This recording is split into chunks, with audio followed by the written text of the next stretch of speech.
In this video, I'll show you how to perform a linear discriminant analysis in SAS. To do that, I'll take a dataset from SAS help. If you go to SAS help, you will see this dataset iris. We'll take this dataset from SAS help to perform the linear discriminant analysis.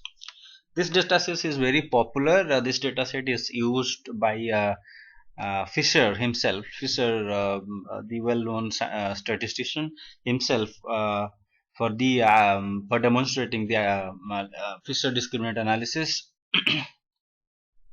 The same dataset we are going to use. There are three things we are going to do here. First thing we'll do is we will segregate this dataset into two datasets: training dataset and validation dataset. Training dataset is the dataset on which we will build the model, and then we will validate our model in the validation dataset. And then once we have the two datasets, we'll build the model using proc_discrim. Proc_discrim is the SAS proc that is used for linear discriminant analysis, and finally we will validate the model. Let me first show you the dataset. I have taken it to my work library, so I'll show it from my work library.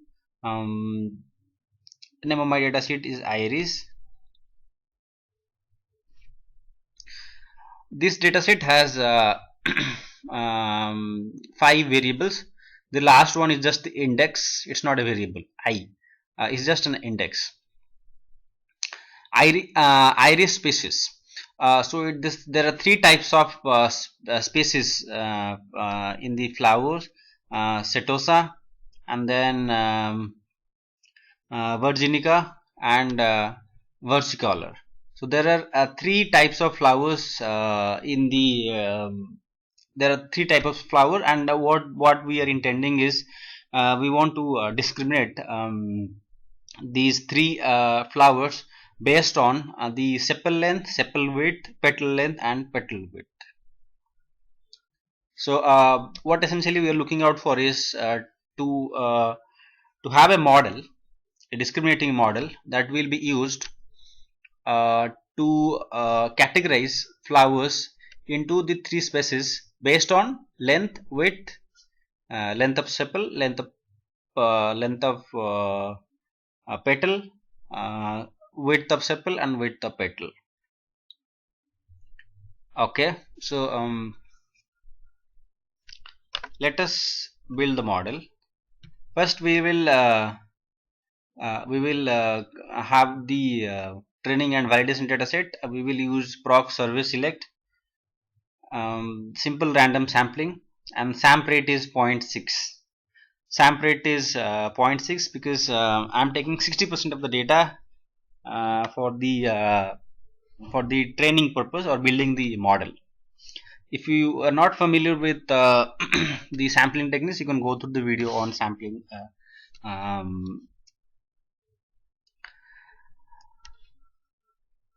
Okay, let us run this.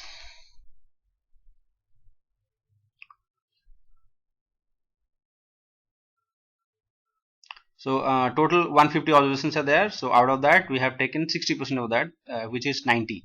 So 90 observation we are taking it for modeling purpose, and rest 40% of the data set will be used for validation purpose. We will not be using that for modeling. We will use the model to test whether the model is working fine in that data set or not. How do we create a validation data set? We'll just merge back. We will just merge back with the original data. 60% of the data we have taken it, and we just want the rest 40%. So for that, I have used a merge statement in the data step, and I'm just merging the original data, iris data, with the iris underscore train data. Okay, so whatever is not there in iris underscore train will be there in the validation data. Okay, so essentially what it means is that train data plus validation data is equal to your main data or iris data. Okay, so iris data, which is the main data, is now divided into iris train and validate train data and validation data. Okay, and they are mutually exclusive. A particular observation which is present in training data should not be present in validation data. Okay.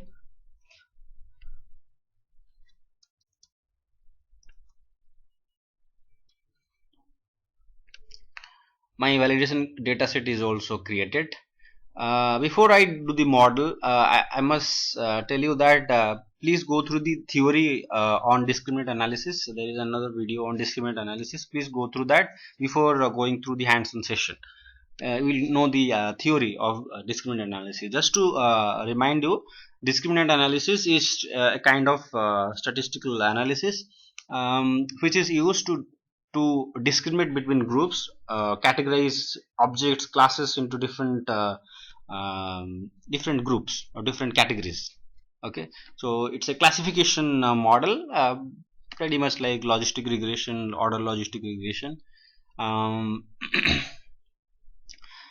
We have three categories here. Okay, three types of flowers we want to predict, or we want to segment flowers into species based on sepal length, sepal width, petal length, and petal width.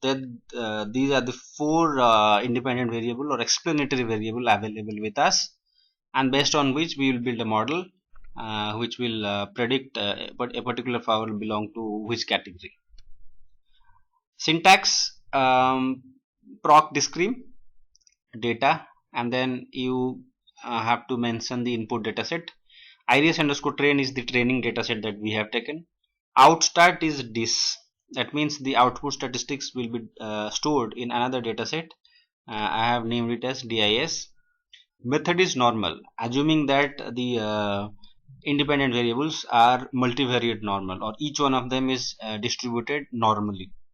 Okay, there can be situation where there is slight deviation from the normality, and we have other options for that.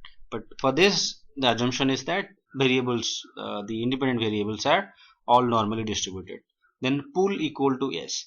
One of the assumption is that the variable should have a uniform variance. Sometimes there is a deviation from this assumption, and if in that case we need to write no here. But in our data set, the variance is assumed to be homogeneous in nature. We can of course check these two things before doing the modeling. Okay, I'm assuming that you have you are familiar with the exploratory data analysis.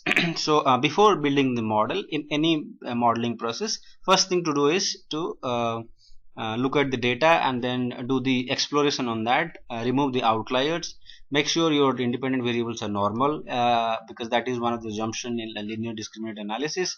Make sure that the variance is uniform for each of the variables.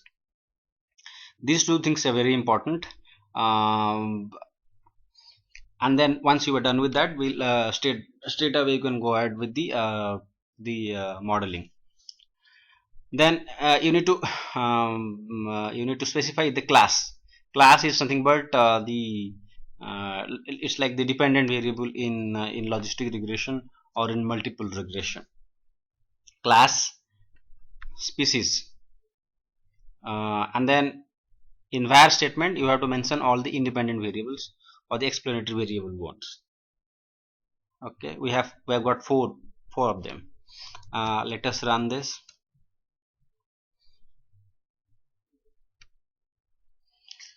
You will have a lot of output, but I'm not going to explain all the different tables that you can see in the output window. I'll only discuss the important ones. Initially, you will have the information about the dataset, number of variables, number of classes, and the total number of observations. Yes, generalized square distance to species. That means how is the distance between the three different types. Remember, we studied in the discriminant analysis theory that linear discriminant analysis modeling is done based on the fact that there is a difference in the mean for the different categories, mean of the variables for different categories. Okay, if you remember, we discussed about the heights of two individuals, and um, if the average height is you know average height of male and female are different, and based on the height you can actually tell for sure that whether somebody belong to a male category or belong female category. So height is one of the explanatory variable in that case. We discussed that in the theory video. So generalized square distance is that kind of statistic that gives how well separated the three categories are, and whether the explanatory variables are able to separate them well or not. And then followed by the discriminant functions.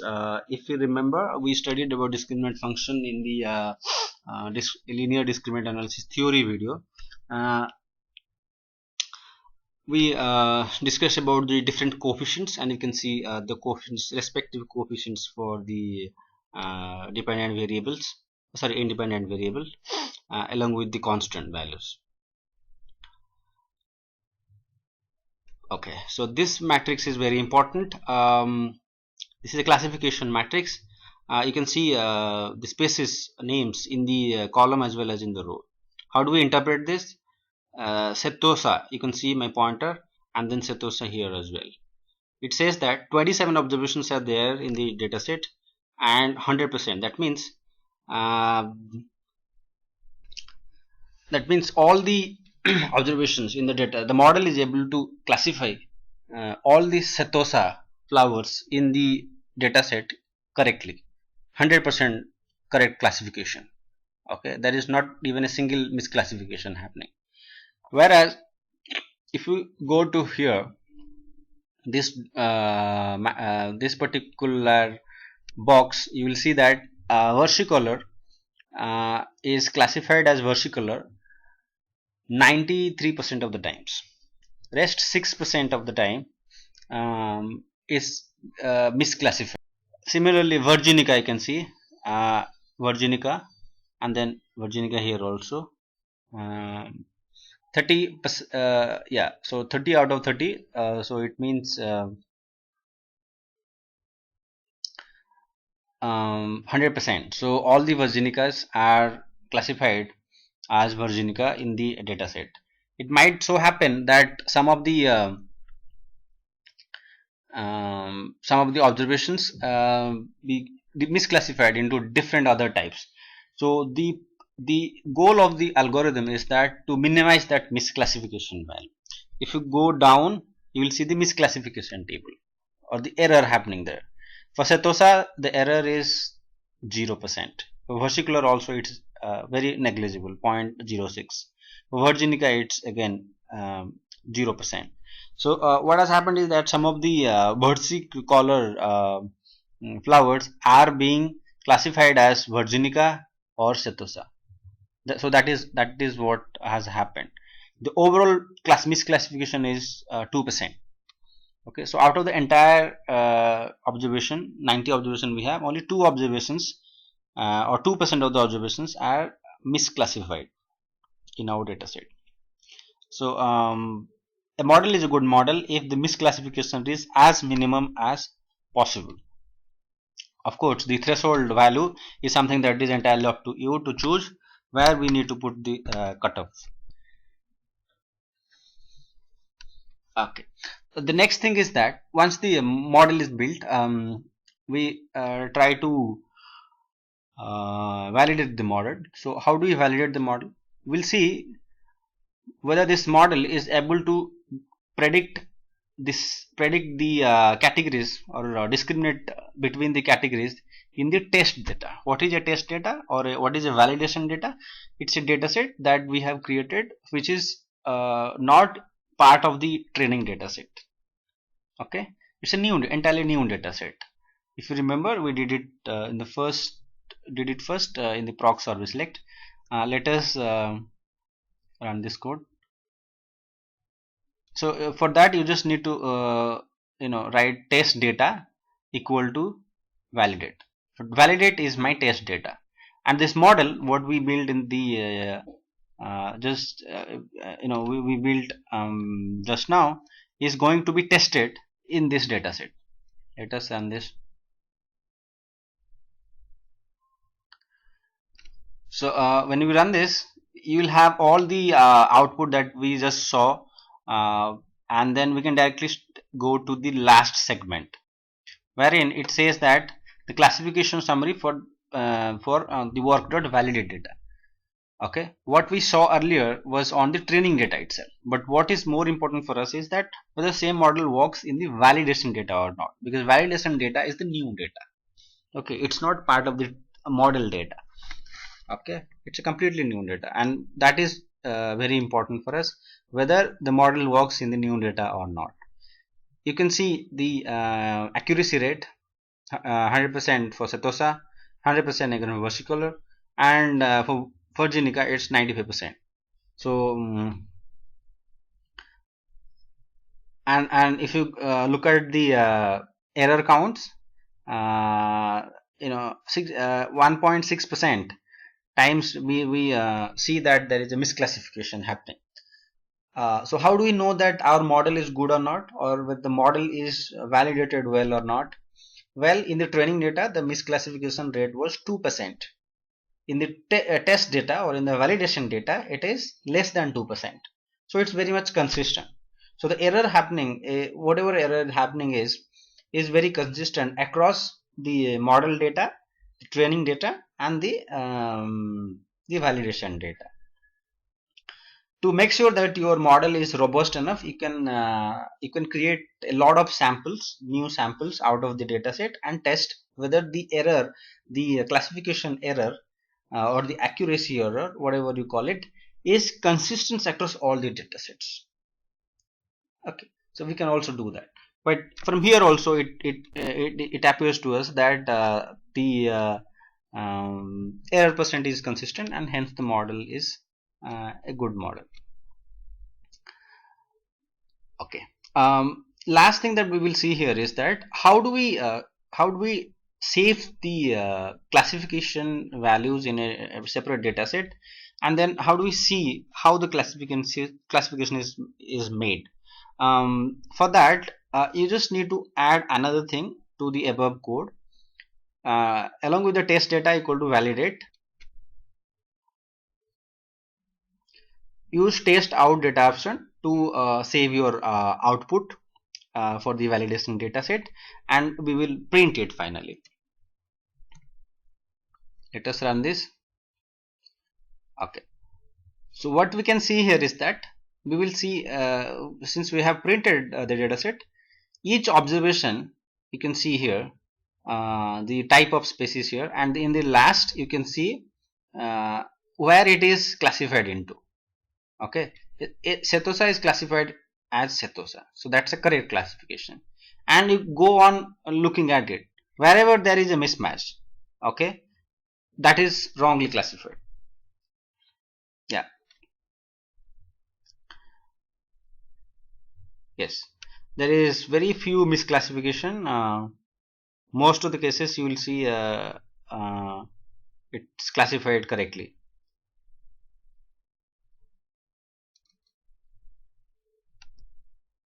Okay, few points to note while doing. Make sure the dataset is multivariate normal. How do we check for that? You can do it in two ways. If all the variables, all the independent variables in your dataset are normally distributed, then the dataset is multivariate normal.